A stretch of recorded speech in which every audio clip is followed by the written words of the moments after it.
Colours Marathi वाहिनीवरील कीर्तीचा वनवाउरी पेटला या मालिकेच्या 11 मार्चच्या भागात पंकज अर्जुनला म्हणतो, तू आणि सावित्री वहिनी एकत्र आहात हे जर त्यांना कळलं तर खूप मोठा प्रॉब्लेम होईल। त्यावर मग अर्जुन त्याला म्हणतो, मला तेच हवंय, त्यांना कळायलाच हवं की मी आणि सावित्री एकत्र आहोत।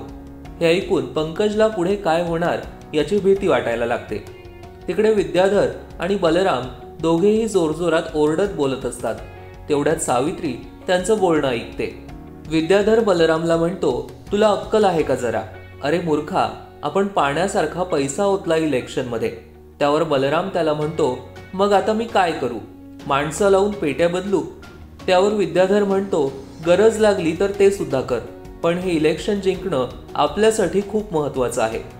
विद्याधर आणि बलराम यांचं असं बोलणं ऐकून सावित्रीला धक्काच बसतो आणि तिला कळतं की खरा सूत्रधार विद्याधरच आहे। आता मालिकेच्या आगामी भागात काय घडणार हे पाहणं महत्त्वाचं ठरणार आहे।